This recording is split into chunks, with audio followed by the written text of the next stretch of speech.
Bonjour à toutes et à tous. Bienvenue pour ce premier déjeuner du partenariat en santé organisé par le Centre opérationnel du partenariat en santé.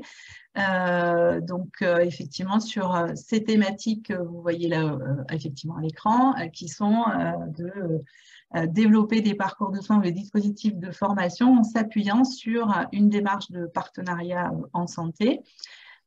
Juste effectivement avant de passer la parole à nos deux binômes qui interviennent et qui nous font l'honneur et qui ont la gentillesse effectivement de partager deux expériences.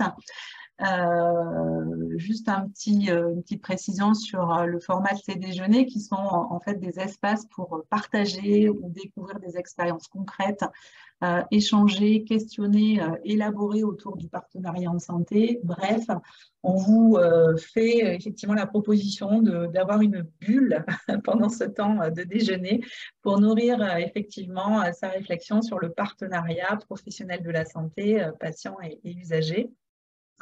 Donc l'objectif effectivement de cette session d'aujourd'hui, c'est d'avoir en fait un retour de pairs, donc par le biais des deux présentations qui seront faites tout à l'heure. Donc un retour de pairs sur ces pratiques pour ces intervenants et qui vont partager, pour découvrir effectivement des expériences pour ceux qui participent à ce déjeuner du partenariat en santé, et puis effectivement un autre objectif qui est d'échanger pour nous tous effectivement qui sommes là aujourd'hui pendant jusqu'à 14h. Juste un petit focus et rappel sur le fonctionnement de ces temps-là. Donc, on va commencer en fait par deux partages d'expérience, de 15 minutes effectivement pour chacun de ces partages d'expérience. Puis, on enchaînera par un temps de questions, retours et échanges. Pour ceux qui effectivement qui participent, qui écoutent et qui sont effectivement présents, on vous demande de bien vouloir vous identifier avec au moins un prénom lisible sur votre écran. Pour qu'on puisse effectivement vous identifier, de bien vouloir effectivement couper les micros, en tout cas pendant les présentations, et de lever bien sûr la main virtuelle quand on veut parler. Donc pour information, pour juste rappel, mais je crois qu'on est maintenant pas mal au fait avec l'utilisation des visios, pour lever la main effectivement virtuelle, vous avez un bouton réaction qui vous permet de choisir effectivement de lever la main et ainsi de suite. Si jamais ça ne fonctionne pas, n'hésitez pas à le faire via un petit signe autrement, histoire qu'on puisse aussi vous donner la parole. Et tout au long effectivement des présentations, vous pouvez aussi utiliser le chat pour poser des questions pendant effectivement les partages d'expériences. Comme vous l'avez vu au moment où vous êtes inscrit, ce déjeuner du partenariat en santé donc, sera enregistré en vidéo pour une rediffusion sur la plateforme ressources du partenariat en santé. Et du coup, en participant, vous acceptez que votre image, votre voix soit enregistrée à titre gratuit, non exclusif, à cette seule fin. Donc, si vous ne voulez pas effectivement être enregistré, mais vous le savez normalement déjà, vous pouvez soit quitter, mais ça serait dommage, soit couper votre caméra et utiliser un pseudonyme pendant effectivement cette session. Et bien entendu, il n'y a aucune image ou passage potentiellement compromettant qui sera diffusé à condition, bien sûr, qu'il soit signalé. Juste pour terminer ça, quelques règles d'or pour ce temps passé ensemble, pour les questions et les échanges, bien sûr, non-jugement, bienveillance, écoute, et puis se faire plaisir tout au long effectivement de ce temps que l'on va partager. Juste repositionner, mais très rapidement, que ces déjeuners du partenariat donc, sont organisés par le Centre opérationnel du partenariat en santé, qui est un pôle ressources, c'est une communauté de de pratiques qui rassemblent des acteurs, que ce soit des structures ou des personnes, aux expériences, savoirs et compétences complémentaires qui sont engagés dans une dynamique de partenariat en Occitanie, et que cette démarche de partenariat en santé, elle encourage à la fois la collaboration entre les usagers, citoyens, patients, proches aidants, acteurs du soin, de l'accompagnement médico-social, acteurs de la formation et de la recherche, et cela effectivement par la co-construction, la co-décision et la co-mise en œuvre, co-évaluation effectivement des projets de santé de chacun et de tous. Et ce centre opérationnel du partenariat en santé a quatre grandes missions effectivement principales, qui sont la première, de promouvoir et diffuser la culture du partenariat en santé, la deuxième, d'accompagner le déploiement de cette démarche dans la région par le biais d'appui et d'accompagnement notamment, d'animer le réseau des acteurs du partenariat en santé en Occitanie, et une dernière mission qui est d'observer et mesurer l'impact de cette culture partagée que nous continuons à développer aujourd'hui. Et Catherine va lancer les temps. Alors, je sais que chaque équipe a préparé en amont avec certaines personnes du COPS. Les liens se sont tissés, les expériences ont été préparées. Donc là, je vais juste donner la parole à Daniel Scaglia de l'Institut de formation de médecine de santé d'Albi, qui va, je crois, excuser Adelise. Oui, bonjour à tous, bonjour à toutes. Je suis donc Danielle Scaglia, cadre formatrice à l'IFSI d'Albi, donc Institut de formation au métier de la santé. Annelise Delvaux s'excuse, nous avons préparé cette présentation ensemble. Elle a une problématique de dernier moment qui l'empêche d'être parmi nous.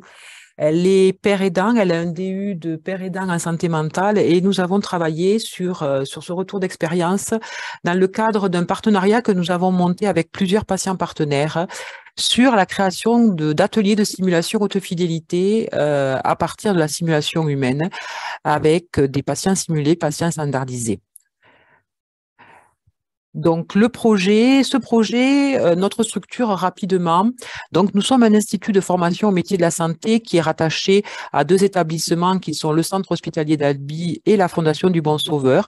Et nous avons des missions de formation initiale, donc de formation infirmière avec 130 étudiants par année de formation, et de formation aussi d'aide-soignants avec à peu près 88 élèves.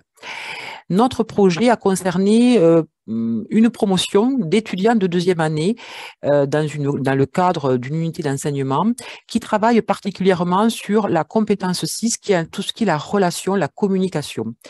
Nous avions déjà établi des partenariats antérieurs avec un certain nombre de patients partenaires et aussi à travers l'éducation thérapeutique. Le point de départ de ce partenariat, c'est surtout aussi une volonté institutionnelle. On avait déjà commencé à travailler sur un groupe de travail en 2019 sur la collaboration et le partenariat en santé, avec une volonté aussi de notre direction. Et j'ai par la suite mené une recherche sur l'inclusion des patients experts au regard de leur pratique d'enseignement de l'éducation thérapeutique dans les 13 IFSI que comptait l'Académie de Toulouse dans le cadre d'un Master 2. Voilà un peu le point de départ.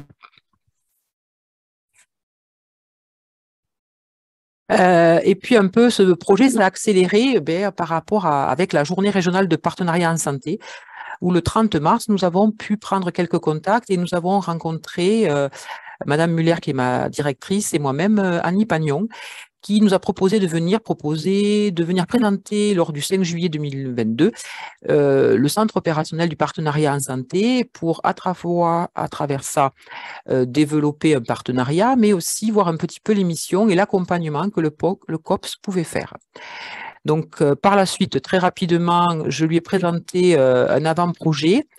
Nous avons conventionné avec le COPS et nous avons ensuite mené un certain nombre de réunions avec à la fois des patients partenaires, à la fois les cadres de santé formateurs et à la fois Annie Pagnon qui représentait le COPS avec une équipe projet.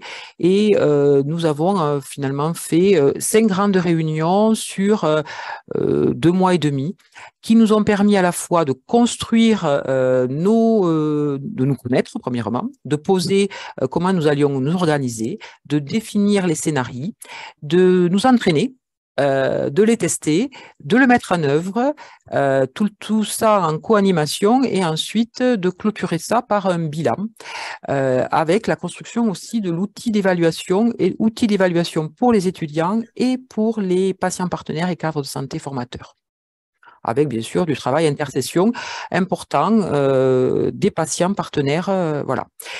Comment on a fonctionné? Tout simplement, 4 réunions sur 2 mois avec une équipe projet qui était soit en présentiel, soit en distanciel, mais où les patients partenaires, les cadres de santé et Annie Pagnon étaient présentes avec nous, et une réunion finale de bilan. Comment les patients partenaires ont pu être recrutés? Par le réseau IFMS, nous avions établi déjà un certain nombre de partenariats avec et des habitudes de travail, on va dire. Et puis, par le réseau du COPS, on n'a pas fait appel à l'annuaire à ce jour. On a défini aussi de fonctionner en binôme de patients partenaires et de cadres de santé en fonction déjà de l'antériorité du travail ensemble, de la confiance qu'on pouvait avoir, de la connaissance qu'on avait, mais aussi des compétences complémentaires. Anne-Lise vous dirait que, par exemple, du fait de sa pathologie en santé mentale, elle a travaillé avec mon collègue qui, lui, avait travaillé pendant plusieurs années au sein d'hôpital psychiatrique. On a aussi fait le choix de nous appuyer sur des travaux de la Société francophone de simulation en santé pour avoir un étayage scientifique, et puis sur leur modèle de scénario de patients simulés dans un cadre formatif. On s'est aussi, surtout, aussi beaucoup appuyé sur l'expérience de 2 patientes partenaires qui, elles, avaient déjà conduit ce type de projet dans un autre IPSI et qui ont pu nous aider par rapport à la construction, l'élaboration, l'organisation. Et nous avons aussi surtout voulu 2 évaluations, une évaluation à chaud, des étudiants, mais aussi de nous-mêmes, cadres de santé, patients partenaires. Et après, on a construit un outil d'évaluation qu'on a diffusé par Sphinx. C'est un logiciel aux étudiants, et un logiciel et un questionnaire aussi qu'on a proposé à la fois le même, identique aux patients partenaires et aux cadres de santé formateurs 3 semaines après. Et cette évaluation, nous l'avons présentée par la suite à la fois aux étudiants, avec les patients partenaires et les cadres de santé formateurs. Alors, quels pouvaient être les freins et les leviers? On a choisi de partir avec Anne-Lise sur les leviers. Nous, on a vu déjà que pour nous, pour notre binôme, la plus-value, ça avait été aussi l'accompagnement par le COPS, son regard extérieur, le fait de questionner le projet et de questionner l'implication des patients partenaires sur l'ensemble du projet. Par exemple, on s'est rapidement rendu compte que les réunions de travail, les patients partenaires avaient à être rémunérés et voir comment on pouvait le faire. Donc, ils ont été rémunérés sur les réunions de travail. Ça a aussi été une aide et un relais auprès des patients partenaires pour la rédaction des scénarios, pour le travail intersession, parce que en termes de... Les formateurs n'étaient pas forcément toujours disponibles pour travailler aussi sur et reprendre les scénarios. Facilitateur pour l'avancée du projet en interne aussi, au niveau de l'équipe pédagogique et pour susciter l'engagement de tous. Conseil, soutien, et c'était aussi un tiers dans la relation de l'équipe projet. Ce qui a été un levier aussi, c'est la connaissance d'un réseau de patients partenaires et l'antériorité du travail ensemble, parce qu'il y avait une confiance qui était déjà établie. On avait déjà défini qu'on était complémentaires. Bon, mais bien entendu, il faut toujours, et on a forcément besoin d'une volonté institutionnelle de développer le partenariat. Et puis, moi, je pense aussi, et Anne-Lise le dirait, c'est vraiment la motivation et l'engagement des patients partenaires dans le projet. Moi, j'ai été à l'initiative, mais j'ai eu vraiment, elles m'ont porté plus que je ne les ai accompagnés. Les freins, c'est peut-être aussi le temps qu'on a besoin, le temps d'accompagnement des équipes pédagogiques, parce que ça demande d'être parlé, posé, et là, on l'a fait sur un temps réduit.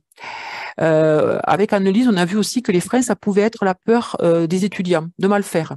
Ils étaient un peu intimidés, se retrouver devant de vraies personnes, alors que voilà, ils étaient intimidés, peur de mal faire, peur de nuire. Si c'était à refaire, on le reverra après dans les perspectives, mais on a déjà des perspectives de l'étendre sur plusieurs journées et d'inclure tous les étudiants dans une situation d'entretien simulé, parce que là, seulement quelques étudiants ont été en posture d'entretien relationnel. Alors, nos bénéfices, les bénéfices observés, on attendait bien sûr des bénéfices par rapport aux étudiants avec des objectifs que nous avions posés, de travailler sur le développement de leurs compétences cliniques et relationnelles, de travailler sur leur amélioration de la confiance en soi, de travailler aussi sur leur posture future de soignants en termes de collaboration et d'améliorer aussi les interactions avec les personnes soignées. Et de finalement rendre visible qu'est-ce que c'était que le partenariat en santé et de les inscrire d'emblée dans cette conception dès la formation initiale.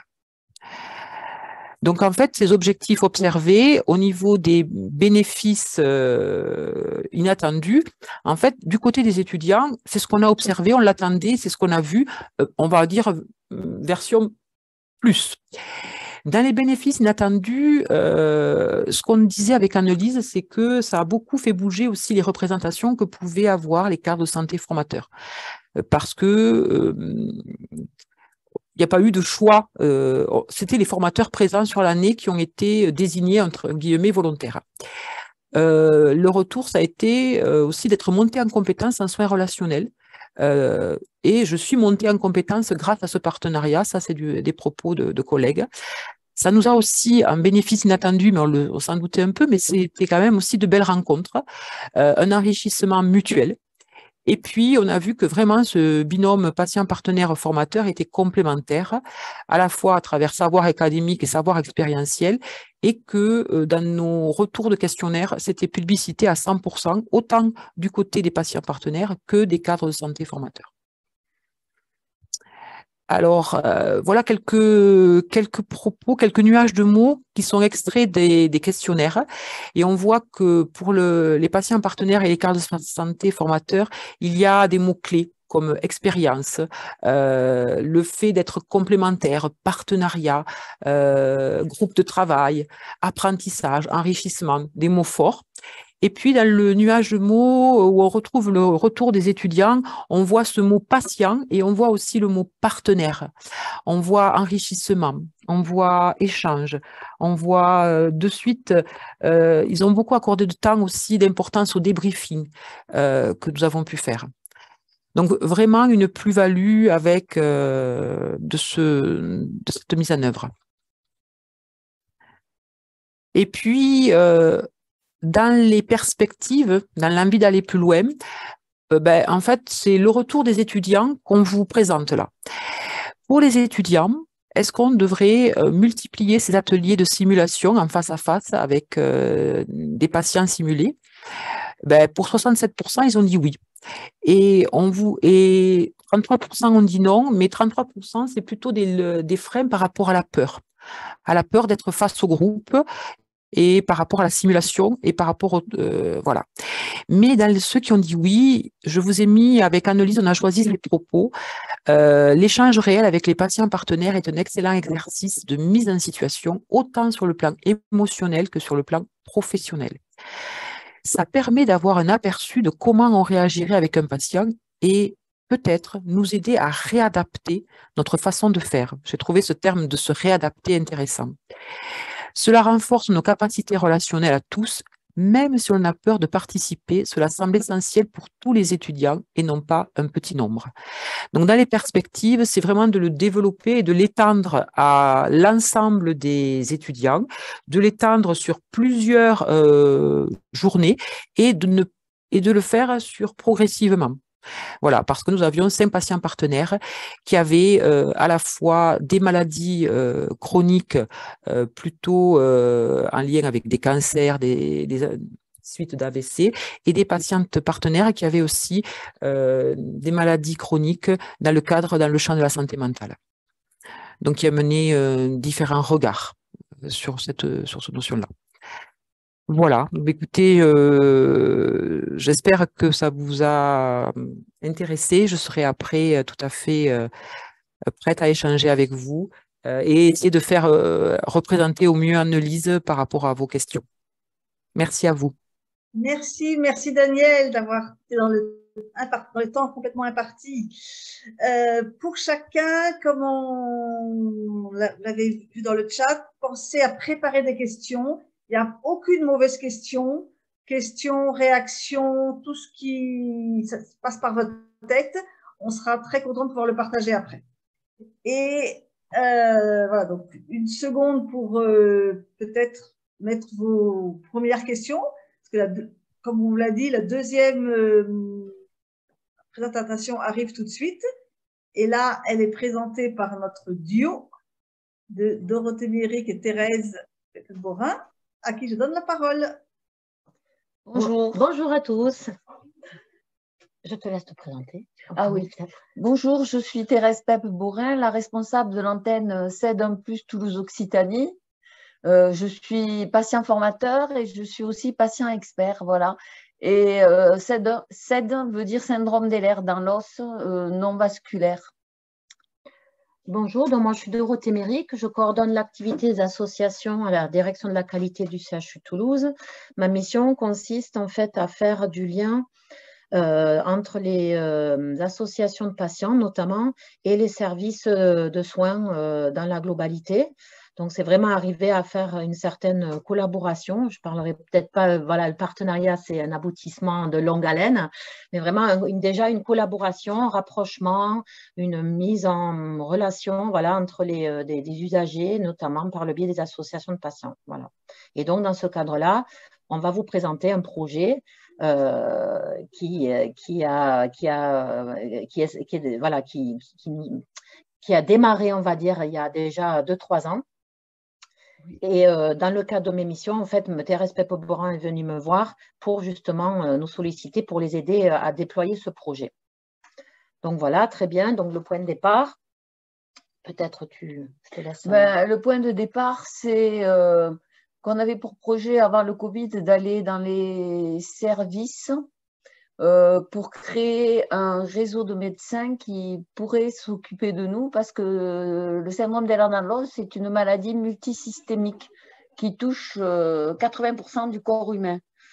Et parce qu'on s'est aperçu qu'il n'y avait rien sur la région toulousaine et qu'un seul médecin qui était isolé et pour créer un réseau tout autour de cette maladie, on a demandé à Dorothée, on est allé la voir pour qu'elle puisse nous aider à contacter les médecins dans chaque service.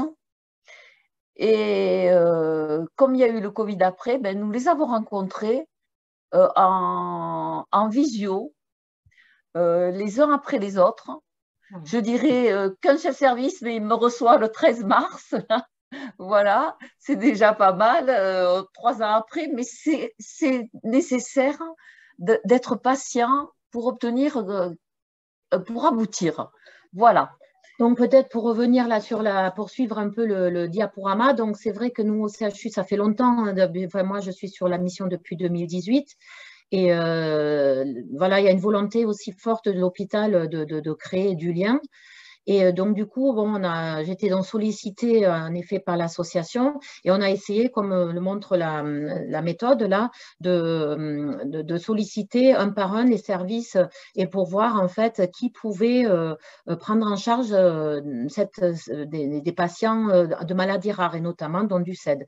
Et donc, du coup, on a essayé, moi, justement, bon, là, j'ai fait le lien toujours, donc essayer de faciliter la relation avec les chefs de service afin qu'ils nous désignent un spécialiste et qu'on puisse après, que l'association puisse vraiment œuvrer directement avec eux pour savoir quel est le spécialiste, comment on peut le contacter. Voilà, il y a aussi tout ce côté pratico-pratique. OK, si nous, on donne après le nom d'un chef, d'un spécialiste, comment est-ce qu'on peut le contacter? Parce que ça, c'est important aussi pour pas que, voilà, justement pour faciliter ce parcours de soins, en fait, puisque l'objectif, c'est vraiment faciliter un parcours de soins pour une patientèle avec cette maladie rare. Voilà. Donc ça, c'était l'idée de départ, quelque chose de simple, mais de très fastidieux. Hein, ça, c'est sûr que c'est un travail de fourmi qu'on a démarré donc, il y a quelques années et qu'on a continué malgré le Covid, puisque la visio nous l'a permis. Et donc, on a abouti par la création d'un annuaire à peu près de 15 spécialistes, comme je disais, avec les modalités de prise en charge. Et actuellement, cet annuaire, c'est encore un outil de travail quand même, enfin un outil de travail. On continue à rajouter des spécialistes au fur et à mesure. Oui. Et c'est l'association en fait qui va, à la fonction des demandes de patients, pouvoir donner les contacts. Voilà. Dans l'idée, sachant que en général, les maladies rares disposent d'un centre de référence qui coordonne en fait le parcours de soins. Et là, c'est pas le cas, et c'est pour ça qu'on a qu'on essaye d'œuvrer ainsi afin de pouvoir montrer que tout est qu'il y a une file active, qu'il y a des spécialistes qui sont OK pour prendre en charge. Tout ça pour montrer qu'il faut un centre de référence sur Toulouse. Oui, parce qu'on a préparé le terrain, parce que c'est pour faire des demandes de centres de référence, il faut quand même avoir un bon dossier. Voilà. Avec tous les éléments. Avec tous les éléments. En fait, les freins, c'est la méconnaissance de la maladie par les professionnels de santé. Parce qu'en faculté de médecine, notre pathologie, comme c'est une maladie rare, les cours sont très restreints. Enfin, on passe vite dessus, et en général, ils ne parlent que du syndrome d'Ehlers-Danlos classique, qui est une peau qui s'étire très largement, alors qu'il existe 13 syndromes d'Ehlers-Danlos. Alors, sans PNDS, le plan national de soins, en fait, de santé, pour le diagnostic qui a été établi par la Haute Autorité de Santé en 2022. Et notre association a participé à l'élaboration de ce plan de santé. Donc, il n'y a eu que 3 associations au niveau national, hein, donc, dont la nôtre a fait partie. Et il faut aussi, ce qui est très important dans le diagnostic, ne plus se fier au diagnostic qui était commun avant 2017. Les critères ont évolué, et maintenant, il faut, depuis 2017, se baser sur les critères de New York qui sont un peu plus complexes. Comme il manque des centres de référence et d'un médecin porteur du projet, quand nous trouvons des médecins qui s'intéressent au diagnostic du syndrome d'Ehlers-Danlos, nous allons les voir, et ils sont tout à fait ouverts à ce qu'on leur indique et qu'on leur donne le PNDS pour pouvoir faire un bon critère. Un bon diagnostic, excusez-moi. C'est très important pour les personnes qui sont atteintes de cette maladie d'avoir un diagnostic sur les critères de New York, parce que c'est ce qui valide la pathologie. Et voilà. Et pour le centre de référence, j'espère que dans 3 ans, 4 ans, lorsqu'il y aura à nouveau une demande de dossier, on aura trouvé un médecin porteur du projet. Parce que c'est très important, parce qu'on lui a préparé en fait le terrain pour ne pas qu'il se sente seul, et qu'autour de lui, il y a plusieurs médecins de différentes activités en fait qui sont prêts sûrement à l'aider, voilà, pour le suivi. Donc voilà, sur les leviers, bon, comme je disais tout à l'heure, il y avait donc la volonté ancienne, en effet, et un engagement fort du CHU Toulouse à développer, structurer un partenariat entre les soins, les usagers. Et moi, je dois dire, je travaille énormément avec les associations. On a plus d'une centaine conventionnés à l'heure actuelle, avec environ 700 bénévoles actifs, plus ou moins actifs et plus ou moins présents sur le CHU. Voilà. ce qui a vraiment aidé, c'est vrai que moi, ma direction a vraiment cautionné ce travail, Oui. hein, c'est-à-dire que la direction de qualité m'a laissé faire, on va dire, et on n'a pas, voilà, a dit, voilà, vas-y, il faut essayer de soutenir cette démarche. Une association de patients, bien sûr, aussi, hein, qui était dynamique et vraiment, là, vraiment, comment dire, appuie ça. C'est-à-dire que c'est une personne qui se mobilise pour toute une collectivité, quoi, une collectivité de patients, une communauté de patients qui est en errance. Et sur les maladies rares, on a eu récemment la journée des maladies rares et, qui était donc sur Purpan. Et c'est vrai qu'on l'a redit que c'est vrai que l'errance est vraiment un critère, enfin, dire un critère, un dénominateur commun des maladies rares. Et donc, du coup, c'est très important qu'on puisse avoir des associations autour de ces pathologies pour fédérer des patients, pour faire aussi ce travail valorisation d'expérience patient, pouvoir les mettre en face des patients pour pouvoir se soutenir, hein, pour pouvoir donner voilà, sur le parcours des clés de parcours, etc. Donc, on permet aussi, je sais, le collectif CED fait aussi des cafés patients régulièrement. Donc, voilà, la volonté de soutenir ces projets, une association dynamique, et puis aussi l'accueil des professionnels de santé, en effet, les soignants qui étaient complètement favorables pour aller dans ce sens-là, quoi, et qui ont vu l'utilité voilà, de cette démarche. Oui, parce que, bon, ça c'est à part, mais je remercie la direction qualité et Dorothée qui ont été des leviers pour nous. Parce qu'autrement, on n'aurait pas pu avancer comme on a avancé. Voilà, ça aurait été beaucoup plus difficile. Alors, sur les bénéfices, en effet, donc, bon, peut-être, voilà, les bénéfices pour les patients, en effet, on les a mis en parallèle comme ça. Oui. Donc, peut-être tu peux les dire, toi, oui. du coup, puisque tu es pas… Les bénéfices pour les patients, c'est la faciliter l'accès aux soins via une meilleure orientation vers les spécialistes du CHU. Les patients nous écrivent et on leur donne, selon leur demande, le nom de médecins qui pourraient les prendre en charge au CHU. Mais la plupart du temps, nous leur demandons d'avoir un courrier quand même du médecin généraliste pour ouvrir la porte aussi au CHU, enfin aux médecins du CHU. Après, il y a une meilleure compréhension des informations données, il y a une valorisation des besoins et des attentes et meilleure adhésion aux soins. C'est-à-dire que les patients et les médecins sont plus ouverts les uns envers les autres et au lieu d'être un peu confrontés l'un à l'autre. Voilà. Et au niveau des soignants, on peut mettre en parallèle, donc comme on a dit Madame tout à l'heure, la montée en compétences, on la voit aussi à ce niveau-là. C'est vrai que de pouvoir partager avec une association de patients, de pouvoir comprendre une pathologie, ben ça, forcément, ça donne une meilleure connaissance de la pathologie, meilleure compréhension aussi de la pathologie et du ressenti patient. Ça, me semble, on est tous d'accord que ça, c'est très important. Une meilleure qualité aussi de la prestation qui en découle.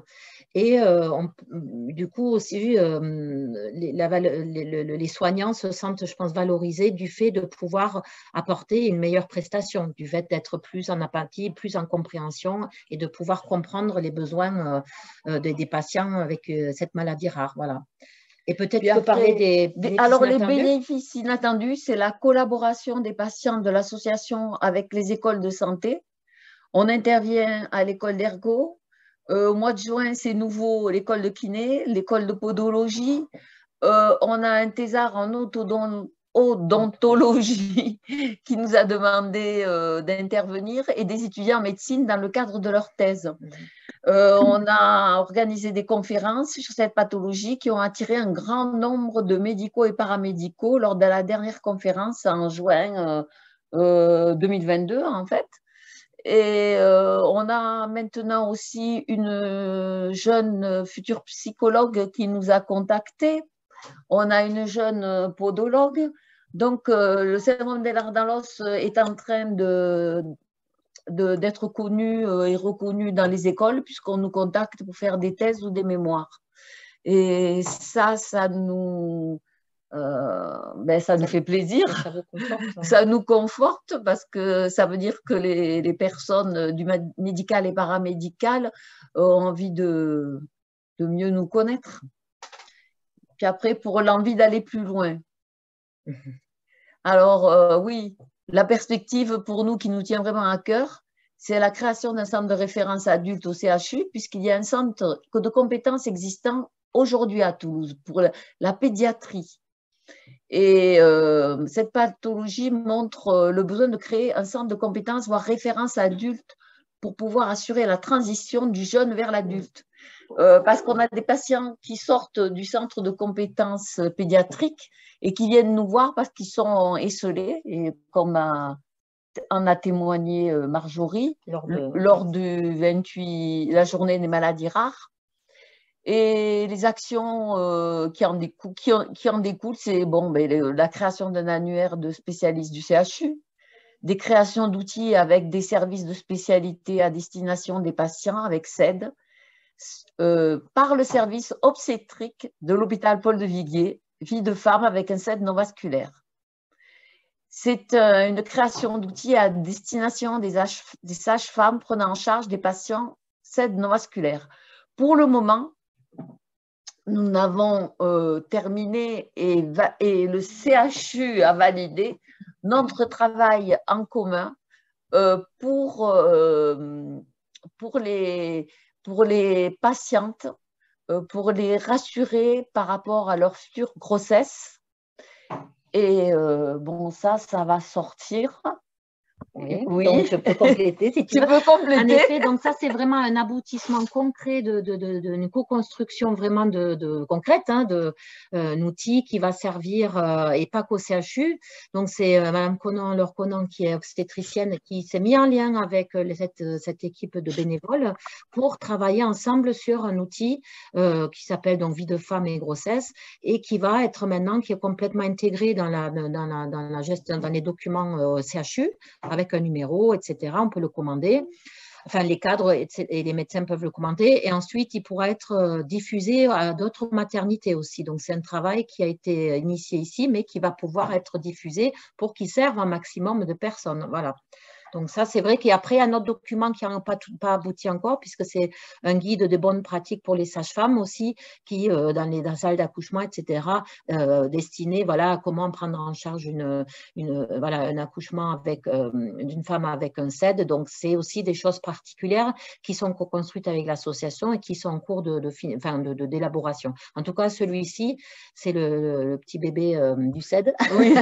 et du CHU. Et c'est vrai qu'on est content quand même de voir quelque chose de concret. Suite à tout ce qu'on a pu faire pendant 2-3 ans, c'est vraiment un outil, quoi. Voilà. Je voulais rajouter que pour l'élaboration de ce livret aussi, j'ai travaillé avec un membre actif de l'association qui m'aide depuis maintenant 2 ans. C'est Florence Gast. Je pense qu'elle doit être par là en train de nous regarder. Et voilà, je voulais quand même oui, on ne fait rien tout seul. qu'on ne fait rien tout seul et qu'elle est tombée au bon moment pour venir se présenter à moi et travailler parce que seule, j'avais fait beaucoup de choses, mais quand même, au bout d'un moment, il faut quand même avoir un collaborateur sur qui on a confiance et voilà. Merci, merci. Merci pour cet aboutissement, montrer jusqu'où ça va, les pistes. Donc, le temps est ouvert maintenant pour les échanges.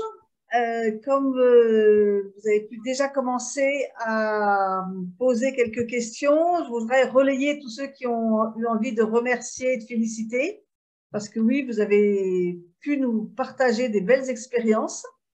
Il y a des questions qui sont très spécifiques pour une présentation ou l'autre, et puis des questions qu'on pourra élargir aussi.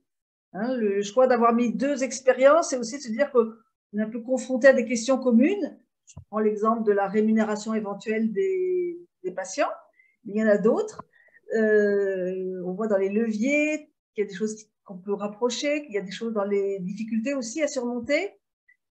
En tout cas, ce qui est certain, c'est qu'il y a de l'échange, du partage, de la collaboration et on va ouvrir donc sur les questions brûlantes. Vous vous rappelez la règle du jeu, c'est juste redire qui on est et une question pas trop longue pour avoir une grande variété de questions. À vous de jouer.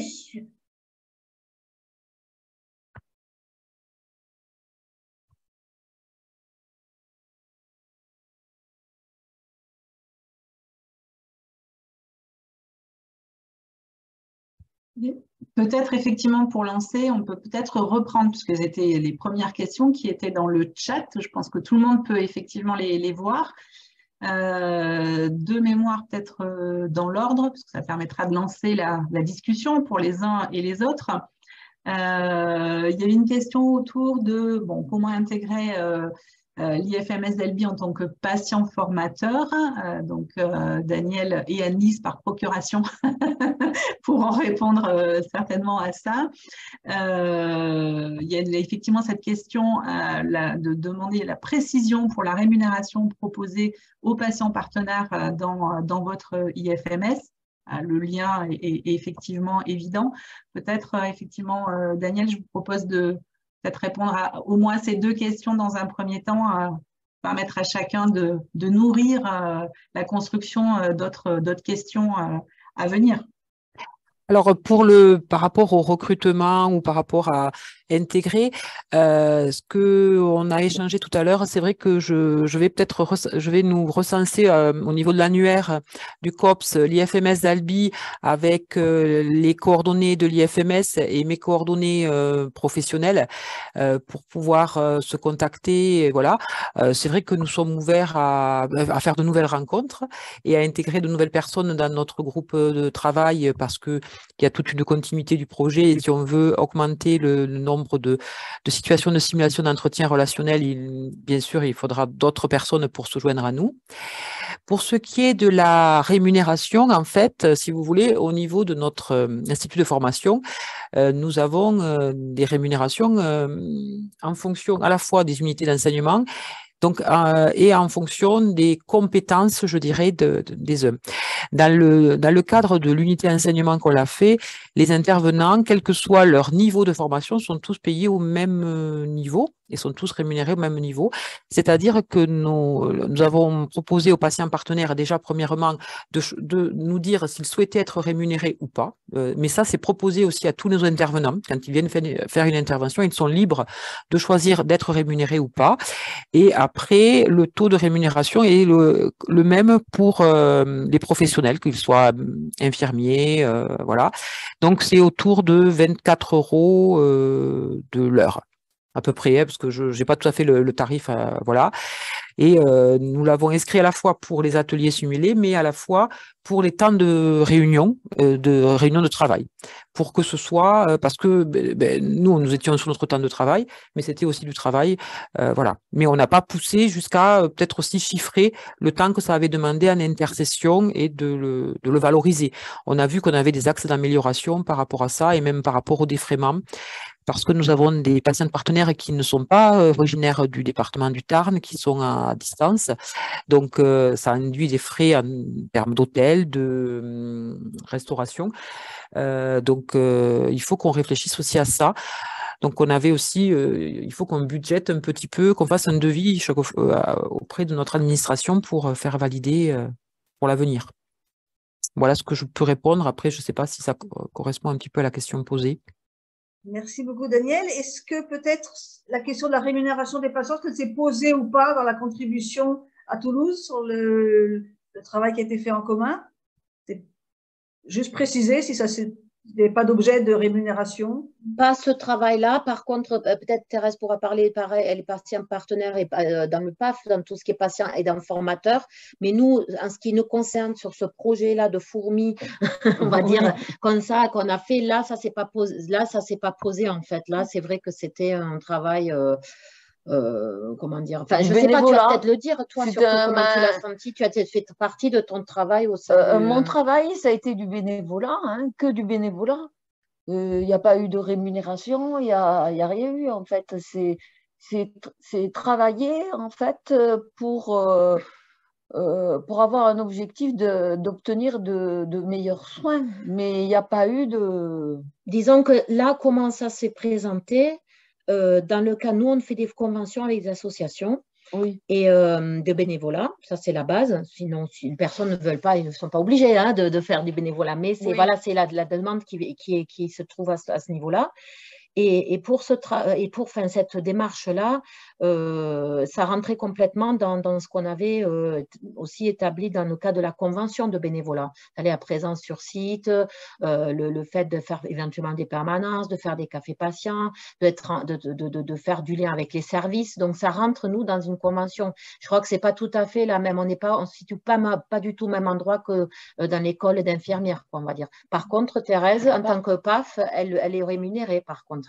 Quand j'interviens dans les écoles, j'ai une petite rémunération du CHU. Voilà, c'est tout nouveau en fait. Ça fait 1 an que ça a été mis en place. Et à la fac de médecine, en tant que patient aidant formateur aussi. Oui, et à la fac de médecine aussi, quand j'interviens avec des groupes d'étudiants qui sont de 2e année en 4e année, puisqu'en 5e année, après... ils sont en externe. Ce sont à 2 endroits différents, quoi. Je veux dire, ce sont 2. Oui, voilà. Merci beaucoup. Donc, fac, institut de formation, là c'est prévu, même si c'est parfois nouveau, il y a une rémunération. Il y avait une question sur quelle base, par quel organisme, est-ce qu'on a répondu? Je crois que c'est l'organisme de formation qui rémunère le patient formateur. C'est le CHU, non? Oui. Oui. Il y avait une question sur l'organisation des journées, des conférences. Je n'ai pas vu la question, oui, exactement. D'abord, un remerciement de Caroline Aubrejac pour votre retour si riche. Question concernant les conférences, comment les avez-vous mises en place? Alors, les conférences, comment on les a mises en place? Ben, dans le cas de la convention, une fois qu'une convention est signée, alors ça fait partie, on va dire, des propositions qu'on peut faire aux associations de leur mettre à disposition des salles et de monter des projets, voilà, que ce soit des conférences ou autres. Et donc, on en a fait plusieurs. On en a fait plusieurs et la dernière, on l'a mixée avec une clinique privée. On a demandé à des médecins du CHU et à des médecins d'une clinique privée de venir à la conférence parce que d'être présent à la conférence pour qu'il y ait un lien entre le privé et le public justement pour décharger le CHU peut-être de certaines particularités ou pour montrer qu'on est dans l'optique du futur pour créer un centre de référence. On met en place en fait un lien CHU médecin de ville. Et là, pour demander et que tous les médecins soient d'accord, on s'y prend 6 à 8 mois, même 8 mois, 9 mois à l'avance. Parce qu'il faut organiser que tous les médecins soient disponibles. Ensuite, il faut organiser, comme là aujourd'hui, le temps de parole. Et il faut que l'amphithéâtre soit libre. Et on prend du temps parce qu'il faut préparer les affiches, il faut préparer le programme. Les médecins, eux, doivent préparer leur PowerPoint pour le diffuser. Mais ce que je voudrais dire, c'est quand même, par rapport aux conférences qu'a organisé le CED, c'est vraiment eux, quoi. Enfin, moi, je les accompagne comme ça, là, je suis là. Mais c'est vrai que c'est eux, vraiment, qui, malgré leur pathologie, qui sont, voilà, force de proposition, force de faire des choses, d'aller interpeller les médecins. Je trouve ça extraordinaire. Vraiment de voir autant comment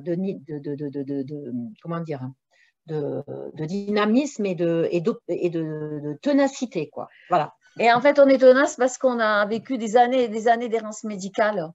Et je pense que ça nous a donné… Et donc, si nous, le CHU, on peut les accompagner et ouvrir les portes, etc., via une convention, et après moi, aider à pousser d'un endroit à l'autre, etc. Et bien sûr, on est là pour ça, quoi. Mais tout doit être carré, en fait, pour nous. Parce que quand on est fatigué, on a tendance un peu à avoir l'esprit qui s'évapore un petit peu. Peut-être que c'est ce qui m'est arrivé aujourd'hui, parce qu'il y a des moments où on a trop tiré sur la corde. Et alors, on se cadre tout ce qu'on a à faire, chacun a son rôle et tout est distribué. Hein. Voilà, pour que la conférence se passe dans de meilleures conditions. Merci pour cette très bonne question et cette réponse du coup qui nous montre, Thérèse, dans la préparation, vous parliez d'endurance, de diplomatie. Vous avez aussi dit l'importance d'être patient. Oui. Vous nous témoignez que vous avez en fait une vision. Vous savez vers où vous pensez qu'il faudrait aller. Oui. Vous organisez pour mettre toutes les conditions pour faire avancer ce projet. Oui. Pas que d'une conférence à l'autre, mais dans une perspective plus longue. Oui, oui, bien sûr.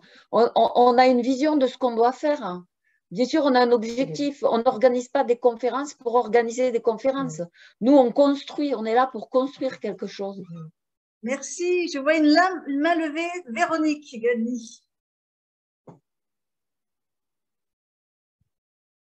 Vous m'entendez? Oui. Oui. Oui. Alors, bonjour à tous. Merci beaucoup de ces expériences. Je trouve ça extrêmement intéressant, en montrant aussi la diversité que peut recouvrir le partenariat en santé. Donc, c'est très chouette. Moi, j'avais une question. Alors, je la pose par oral parce que je la trouve un peu compliquée à poser par écrit. C'est sur la première expérience, sur les 30% d'étudiants qui se sont dit pas intéressés à ce qu'il y ait d'autres cours qui soient faits avec des patients. Je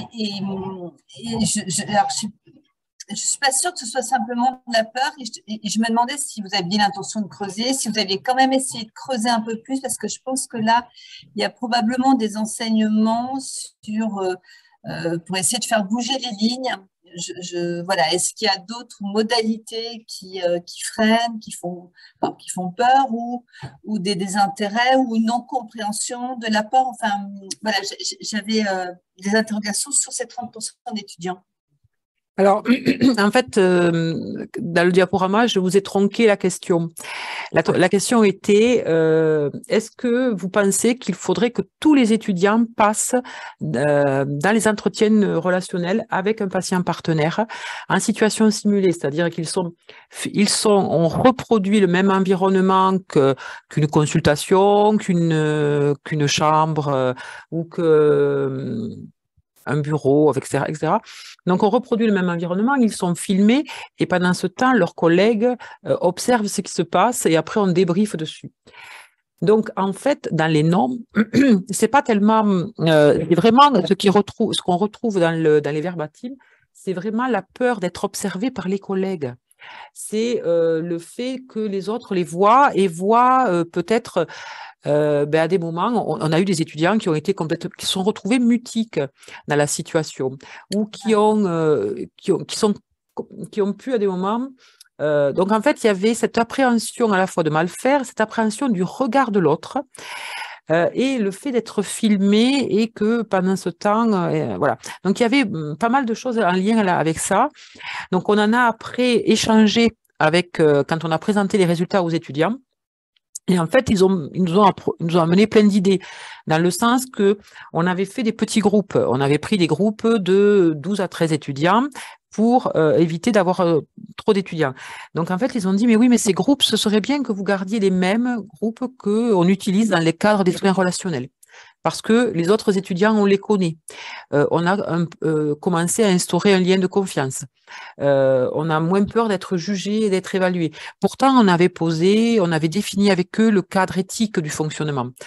Ils nous ont dit, mais ce serait peut-être aussi le proposer, et puis bon, si la personne ne veut pas, mais tant pis. Mais voilà, en fait, c'est vraiment la crainte d'être observé par les autres et d'être jugé, pas par le patient, mais par les pairs. C'est intéressant. Voilà. Et le côté, je pense, effectivement, théâtralisation et puis ce regard des pairs qui est très… Ouais. Parce que, alors, ils ont… La question, je pense qu'une peur peut en cacher une autre et aller chercher là où il y a des choses qui ne sont pas à 100%, c'est toujours… Ça nous fait gagner en qualité, en finesse. Alors, parce que ce n'est pas un reproche de ne pas être à 100%, on n'est jamais, mais c'est vrai que c'est ce public-là qui peut faire avancer. Voilà. Mais alors après, on a vraiment échangé avec eux Mais nous, ce qu'on a vu, c'est vraiment la plus-value. C'est que le lendemain, on avait un TD où on faisait des jeux de rôle entre eux. Et le lendemain, ils ont dit, attends, ça, il ne faut pas le dire. Ça ne va pas. Ça, ils avaient vraiment entendu le message. Donc, c'était... et puis, ils ont quand même dit, faire ça avec les formateurs, ça n'a aucun sens. Et on s'en est aperçu. Parce qu'on a vraiment besoin... en fait, ils ont beaucoup apprécié ce retour du patient partenaire lors des débriefings. Et il y a beaucoup d'étudiants qui, au départ, parce qu'il y avait la peur, ne voulaient pas y aller. Et au bout d'un moment, on a désigné un peu des volontaires qui ont dit, mais moi, au début, j'avais peur. Et puis après, j'ai beaucoup progressé, j'ai beaucoup appris sur ma posture. Voilà, je pense qu'il y avait quand même un taux de satisfaction aussi qui était important.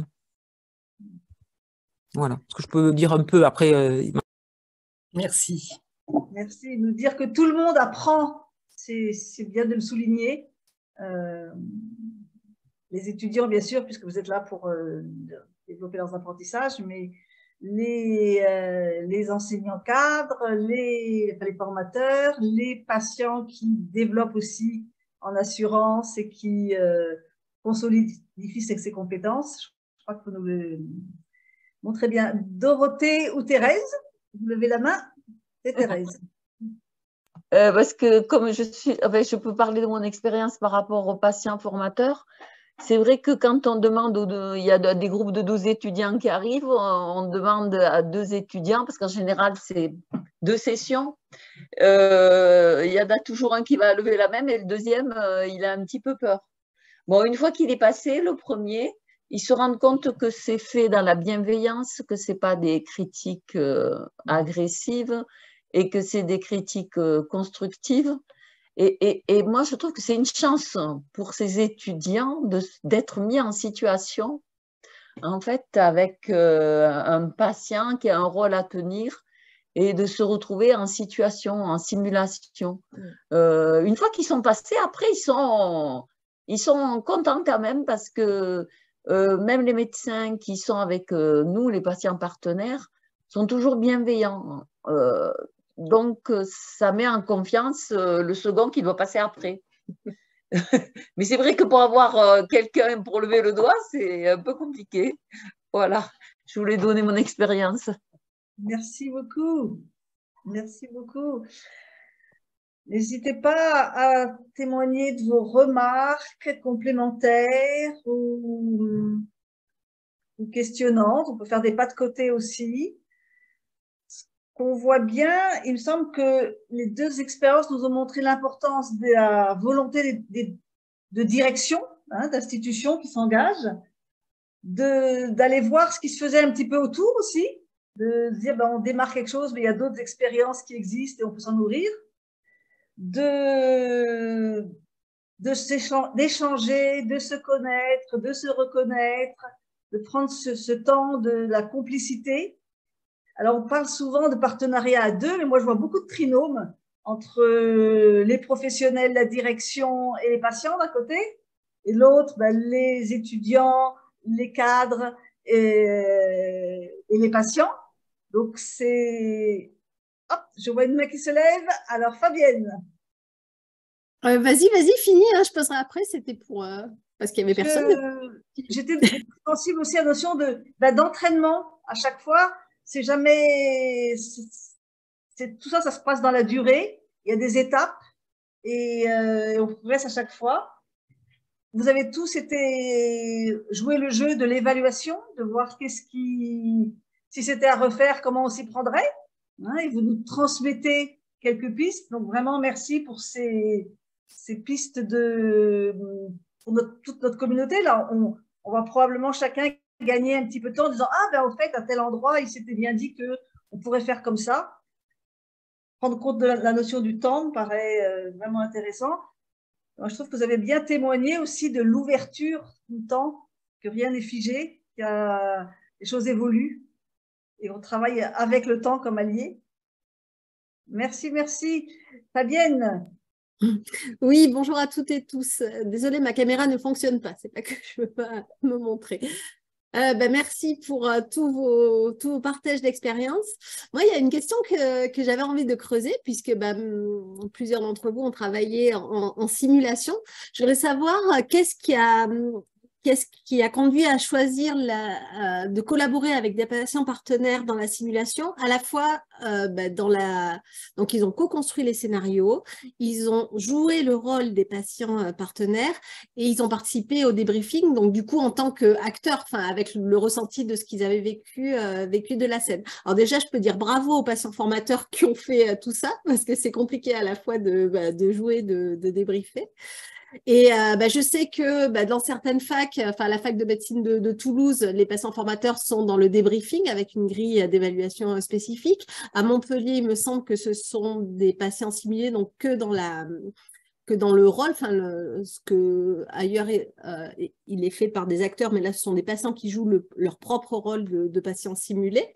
Je voulais avoir un peu votre avis sur les intérêts de l'intervention des patients à tel ou tel rôle, et vous en particulier Daniel, pourquoi est-ce que vous avez fait le choix de ces multiples interventions, on va dire. Merci. Alors en fait, ce qu'on voulait vraiment, c'était vraiment qu'on soit, qu'il y ait réellement un partenariat et pas forcément que l'idée, c'est que déjà, on a fait le choix de ne pas, on aurait pu faire le choix de la simulation. Pourquoi? Parce que c'est aussi au niveau pédagogique, en termes d'innovation pédagogique, ce qu'on nous demande de travailler cette notion de simulation et de jamais la première fois sur le patient.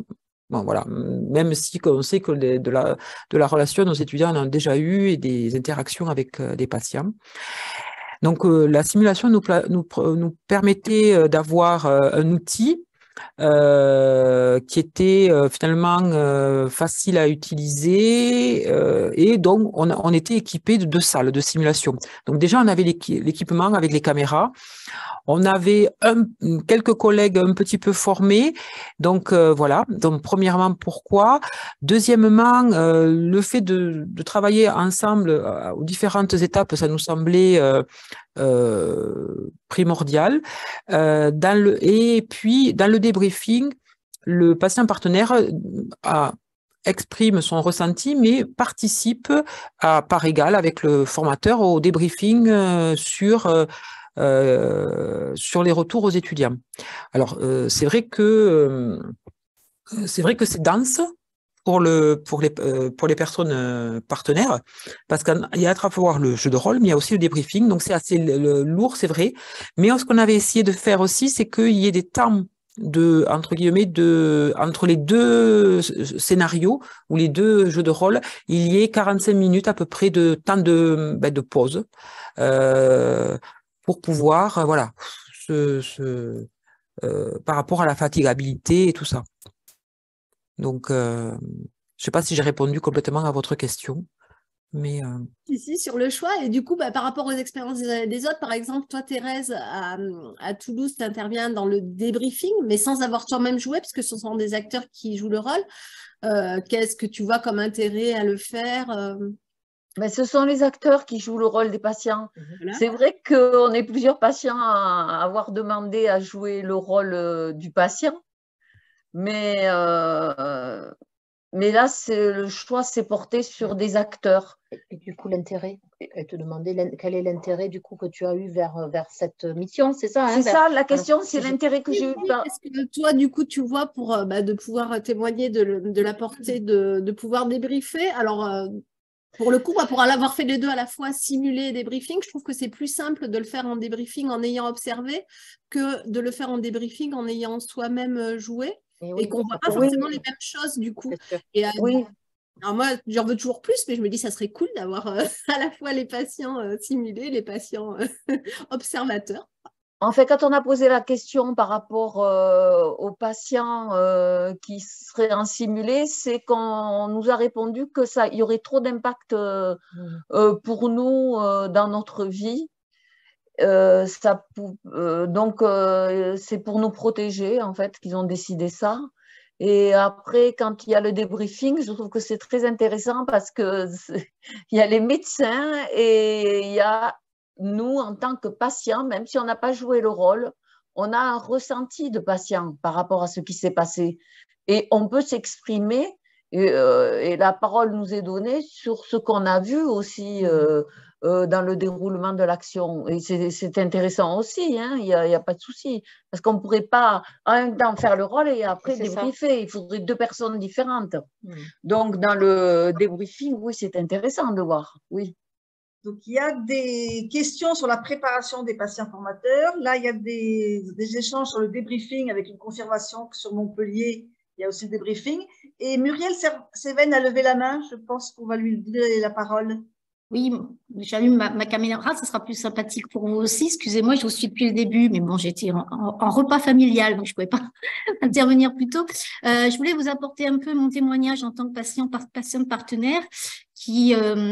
voilà, j'interviens à Saint-Étienne Institut du Sein en tant que patiente partenaire. Donc, je co-anime et je co-construis des ateliers collectifs avec l'infirmière de parcours, qui est la référente et la coordinatrice de cet institut. Alors, on peut dire que c'est de l'ETP, mais on n'est pas estampillonné ETP, même si, que ce soit l'infirmière ou moi, nous avons la formation.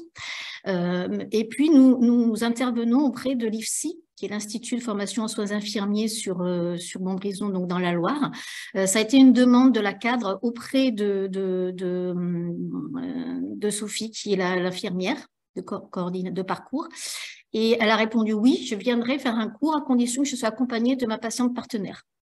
Et donc, on a commencé à faire une première intervention auprès des étudiants infirmiers qui sont en fin de cursus. Et donc, Sophie intervenait sur les soins, le diagnostic, l'entretien d'annonce. Et donc, moi, j'étais sur le côté vécu, c'est-à-dire qu'est-ce qu'il y a dans la loi et comment, en tant que patiente, on vit ce qui est prévu dans les soins. Et ça a tellement plu aux étudiants que l'IFSI nous a rappelé pour pouvoir intervenir auprès des aides-soignants, les étudiants aides-soignants. Donc, on a adapté notre intervention puisque bon, les infirmières, voilà, on était aussi bien sur quel pourrait être leur rôle dans le cancer au sein d'un établissement de soins, mais aussi en libéral, enfin sur toutes les missions qu'elles peuvent avoir auprès des patients.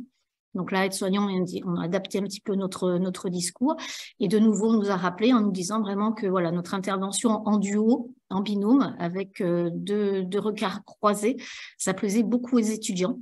Et donc, voilà, on ne demande que de réintervenir et d'aller un petit peu plus loin sur nos interventions. Donc voilà, c'était mon témoignage. Merci beaucoup pour ce témoignage. J'ai envie de vous relancer aussi la question, mais de lancer à tous les patients partenaires intervenants et à ceux qui les sollicitent autour de la préparation. Une question sur quelle préparation individuelle, collective, et en quoi ça peut consister ce temps de préparation? Déjà, moi, je pense que mes compétences de base, je suis assistante sociale dans mon ancienne vie. Voilà, ça me donnait aussi peut-être déjà certaines compétences puisque je suis là aussi pour répondre aux questions et que parfois il y a des questions qui débordent un petit peu aussi sur au niveau des droits des patients, comment dans leur vie personnelle ils peuvent répondre à des questions à leurs enfants ou ce genre de choses. Et donc j'associe un petit peu à la fois mes compétences de vécu expérientiel et de mon ancien métier, j'allais dire. Et puis, j'ai fait une formation qui s'appelle un certificat universitaire en ETP et un diplôme universitaire patient expert maladie chronique. Et je crois que ces formations, même si au départ, j'ai une profession qui m'aide un petit peu dans la relation à l'autre et dans l'écoute active, ça m'a permis aussi d'avoir cette capacité à pouvoir accompagner les patients sans déjà moi me mettre en danger, parce que on a entendu tout à l'heure, une patiente qui disait oui, mais parfois ça nous renvoie des choses à notre histoire personnelle et à un vécu personnel qui peut nous mettre en danger. Et c'est vrai, puisque nous, dans notre intervention avec Sophie, on dit aux étudiants, il n'y a pas de questions bêtes et toutes les questions sont bonnes à poser. Et en disant moi aussi que du coup, je n'ai pas de tabou sur les questions qui peuvent être posées sur mon vécu. Et je pense que de faire des formations, ça protège des réponses que l'on peut faire et se détacher de ce qu'on va pouvoir dire. Voilà, ça c'est vraiment, je pense, ma trajectoire en tout cas, qui m'a apporté cet éclairage-là. Merci. Et du coup, peut-être, avant de passer la parole à Dorothée et à Caroline, Daniel, peut-être vous voudriez compléter par rapport à la question de Véronique. De la formation. Alors, c'est vrai que parmi les 5 patientes partenaires que nous avions, elles avaient toutes beaucoup de compétences. Elles avaient pour certaines à la fois des DU en éducation thérapeutique, elles avaient des formations sinon de niveau 1 en ETP, elles avaient déjà participé, elles avaient co-construit pour l'une un programme, un atelier dans le cadre de l'éducation thérapeutique. Certaines avaient déjà aussi des DU en éducation thérapeutique, des DU en père aidant. Donc, il y avait déjà aussi un certain, on va dire, niveau de compétences chez ces patientes partenaires. Ensuite, nous avons, on s'est approprié la simulation ensemble et on a fait du pas à pas, j'ai envie de dire. Et ensuite, on s'est dit, on va tester nos scénarios, on va s'entraîner, on va faire quelque chose à blanc. On va essayer de voir comment ça se passe, qu'est-ce qu'on a pu ne pas penser, qu'est-ce qu'on a oublié. Donc, et après, on a posé la question aussi, on avait défini un cadre éthique, c'est-à-dire que par rapport à cette notion on avait beaucoup échangé aussi sur la notion de partir d'une histoire vécue, par rapport au scénario, de l'impact émotionnel que ça pouvait avoir. On avait posé finalement ces questions, on s'était posé toutes ces questions-là, on en avait débattu et on avait aussi défini que si à un moment donné, dans le jeu de rôle avec l'étudiant, il y avait quelque chose qui pouvait mettre à mal, le patient partenaire pouvait sortir un joker et dire on arrêter l'entretien relationnel. Aucune n'a mobilisé ça pendant les différents ateliers qu'il y a pu avoir. Donc voilà. Et après, on avait formulé, et puis après aussi, je pense aussi que Annie Pagnon a fait un gros accompagnement dans l'élaboration et dans la conception des scénarios, et aussi a fait aussi tout un volet d'écoute, et a fait le relais entre les craintes que pouvaient avoir parfois les patients partenaires. Annie, je pense que tu peux répondre parce que tu es peut-être plus en même que moi sur ce volet-là. Voilà, je vais laisser la parole à Annie pour compléter parce que je pense que c'est aussi ça. Micro, Annie. Micro, excusez-moi. Merci beaucoup, Daniel, pour ce passage de témoin. Oui, je pense qu'il y a effectivement, si j'ose dire, aussi les coulisses, c'est-à-dire le temps de préparation en amont. Et je pense que ce temps de cadrage est important entre cadre formateur et patient partenaire. Vraiment, voilà, grâce à Daniel et à toute l'équipe, on a eu ce temps de rencontre, de calage, parce qu'il y a eu aussi des interrogations sur la coécriture des scénarios. Un cadre formateur disait, mais en fait, tu ne peux pas poser ça, disait-il à une patiente partenaire, pourtant c'était son vécu. Donc, comment on s'aligne, comment on s'harmonise pour que la parole de l'un, les interrogations de l'autre aussi par rapport à son vécu et son parcours professionnel puissent être entendues, et pour effectivement que toutes ces questions-là soient posées et ne mettent à mal j'allais dire aucune des parties. Donc voilà, il me semble effectivement qu'il y a cette nécessité d'interroger toutes ces questions-là en amont et que ça demande du temps et que je le redis, cette équipe a été vraiment formidable parce que ça a été aussi cette notion de plaisir à collaborer, à travailler ensemble. Et ça, je crois que c'est important, l'envie, le plaisir, il faut se le dire.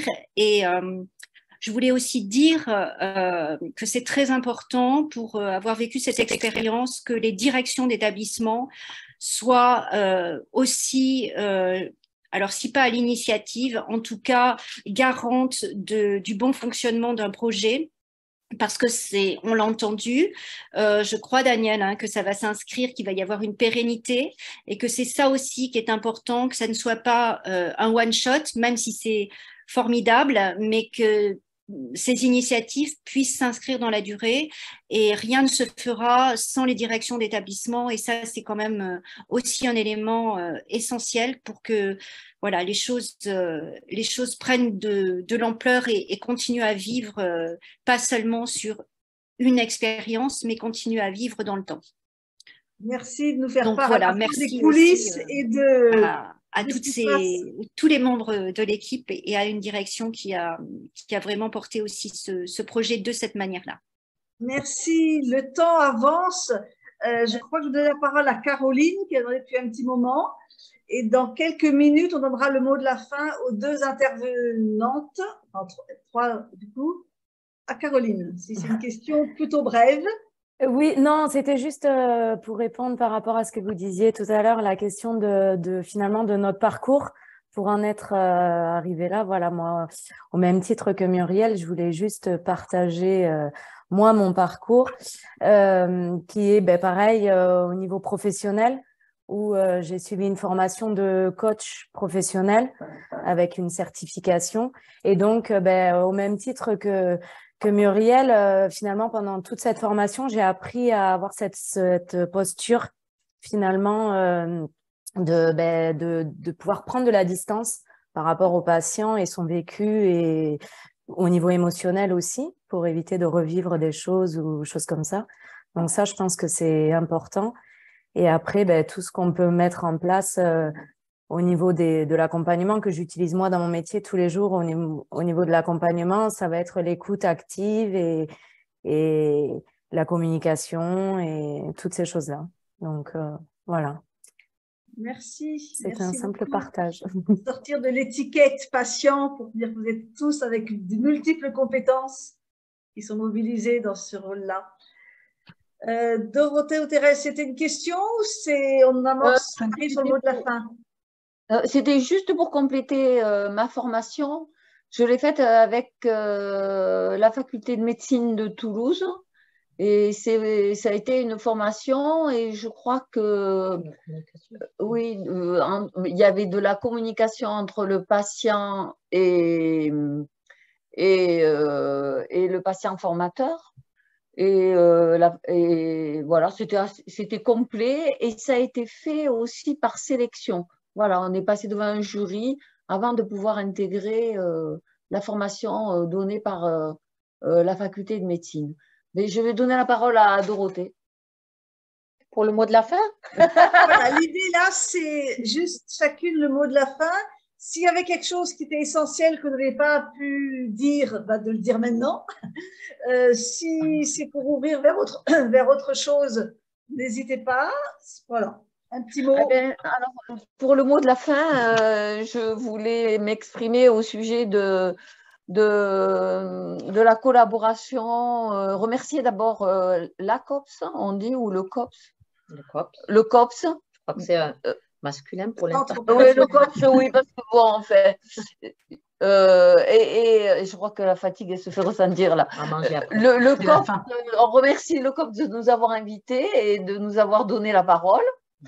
Et puis, j'espère que parmi les invités qu'il y a eu, j'arriverai à avoir des relations un peu plus approfondies, notamment avec Daniel d'Albi. Voilà, je lui en ai déjà parlé. Et pour qu'on puisse se rencontrer et projeter quelque chose. Voilà. Les échanges vont continuer. Oui, voilà, exactement. Moi aussi, je vous remercie de m'avoir invité. Je remercie surtout aussi, alors je sais pas si j'ai le droit de les citer avec leur nom et prénom de famille, mais je tiens à remercier vraiment nos 5 patientes partenaires avec qui on a travaillé, remercier Anne-Lise aussi et espérer qu'elle puisse être là parmi nous la prochaine fois, Émilie, Sandrine, Nadine, et Nathalie, parce que vraiment, elles ont eu un engagement sans faille, et mes collègues et notre direction, bien entendu. Mais c'est vrai qu'un mot de la fin, moi j'aurais envie de dire, c'est faire confiance à l'autre. Faire confiance à l'autre, se faire confiance à l'autre. Et je crois il faut toujours demander à l'autre qu'est-ce qu'il a envie de faire et qu'est-ce qu'il se sent de faire et qu'est-ce qu'il peut faire. Voilà, c'est juste peut-être ce mot-là. Oui, juste si je peux compléter, juste 30 secondes, se faire confiance à l'autre, suivre son intuition, parce que ce qu'on a vécu avec Thérèse, c'était, moi, je ne savais pas, je n'avais pas le COPS il y a 3 ans, tout ça, on est parti comme ça, c'était vraiment une intuition, une rencontre. Et des fois, ça a l'air compliqué, on s'est dit, oh là là, mais en fait, des fois, c'est simple. Des fois, voilà, il faut y croire et il faut avancer tout doucement et on arrive à faire des choses quand même intéressantes au bout. Donc, suivre son intuition aussi, je pense que c'est important. Oui, je confirme. Merci, merci beaucoup. Claude va reprendre la main pour nous emmener vers la suite. Oui, effectivement, finalement, ce temps de déjeuner virtuel, effectivement, arrive un petit peu à la fin. Moi, je voudrais aussi un petit mot de la fin et clôturer, parce que j'ai noté au fur et à mesure certaines choses et pour compléter. Donc, j'ai entendu des choses intéressantes dans tout ce qui a été partagé. La question, effectivement, de la volonté institutionnelle, c'est revenu effectivement plusieurs fois. La question autour de la rencontre, effectivement, se rencontrer, comme vous venez de le redire toutes les deux, se faire confiance, se rencontrer, apprendre à se connaître. Et du coup de pouvoir permettre l'ouverture de ces espaces de rencontre. Et c'est vrai que j'ai trouvé intéressant, notamment sur vos deux expériences qui sont différentes, effectivement, mais par contre, il y a quand même cette notion-là d'ouvrir des espaces et de travail, effectivement, en commun. Merci, Dorothée et Thérèse, parce qu'effectivement, ce que vous avez amené, c'est finalement aussi on commence par quelque chose, et puis ce quelque chose, effectivement, finalement, débouche sur d'autres choses. On a vu, effectivement, les perspectives que vous précisez, et je suis persuadée que sur ces perspectives et sur tous ces travaux complémentaires que vous menez au fur et à mesure. Dorothée, tu parlais de la notion de collaboration et que je suis persuadée effectivement que demain, sur les perspectives, il y a une évolution que vous allez toutes les deux, effectivement, enfin toutes les deux et pas que, mais en tout cas, continuer à initier vers une dynamique peut-être plus dans la démarche de partenariat en santé dont tu parlais aussi tout à l'heure, et c'est vraiment intéressant et c'est vraiment très chouette. Et pareil, effectivement, sur vous, Daniel et Anne-Lise, on voit bien qu'il y a tout ça, effectivement, on commence et puis petit à petit, on sème des graines pour, au fur et à mesure, développer et construire ensemble. J'ai vraiment entendu ça aussi, cette notion de ensemble construire et de se caler et ainsi de suite, et que du coup, on dit souvent cette intelligence collective 1 + 1 = 3. Effectivement, vous l'avez bien illustré toutes les 3 et toutes les 4 avec Anne-Lise, effectivement, qui est dans nos pensées et dans nos cœurs aujourd'hui aussi. Donc juste effectivement pour clôturer un petit peu ce déjeuner, donc encore un grand merci à nos intervenantes, mais un grand merci aussi à tous les participants, parce que vous étiez effectivement nombreux quand on a vous êtes toujours là d'ailleurs nombreux, donc c'est vraiment chouette. Juste pour vous donner quelques éléments sur la suite ou quelques dates à venir dans le cadre des prochains événements ou des actions du Centre opérationnel du partenariat en santé. Donc, à vos calendriers, la journée régionale du partenariat en santé aura lieu donc le 20 avril à Narbonne. Donc, les inscriptions sont déjà ouvertes depuis quelques semaines. Il reste des places, donc n'hésitez pas effectivement à aller vous inscrire. On en a parlé tout à l'heure, donc il y a effectivement l'annuaire des acteurs du partenariat en santé, et notamment pour pouvoir rentrer en contact les uns avec les autres, surtout n'hésitez pas à vous inscrire sur l'annuaire du partenariat en santé en Occitanie. Ça permettra vraiment justement de créer des liens, de pouvoir effectivement continuer à échanger, partager au-delà de cette bulle déjeuner du partenariat en santé. Pour être tenu informé aussi de la suite et notamment de la mise en ligne du replay du webinaire pour avoir accès ou revoir et reprendre effectivement, et notamment avoir accès aux différentes présentations. Donc, n'hésitez pas à vous inscrire aussi à la newsletter. Et dans la continuité de ces déjeuners du partenariat, le prochain aura lieu le 8 juin. Et on vous proposera effectivement sur celui-ci, sur ce prochain, de faire un petit, enfin pas un retour, mais en tout cas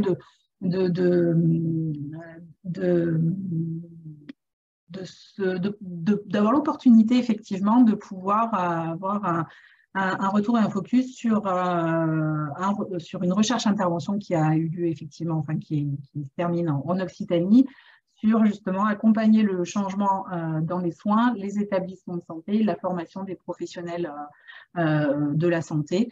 Donc, je ne dirais pas effectivement une thèse à 180 secondes, mais en tout cas, voilà, l'opportunité de pouvoir avoir des éléments sur cette recherche-intervention sur un temps, sur ce temps qui vous est proposé, donc de manière régulière sur l'année 2023. Donc, merci à tous. Bon appétit pour ceux qui n'ont pas encore pu manger. J'ai hâte effectivement de vous retrouver. On a tous effectivement hâte de se retrouver à plein de moments différents et de vous retrouver effectivement sur les prochains événements du Centre opérationnel du partenariat en santé. Merci. Merci à tous. Merci beaucoup.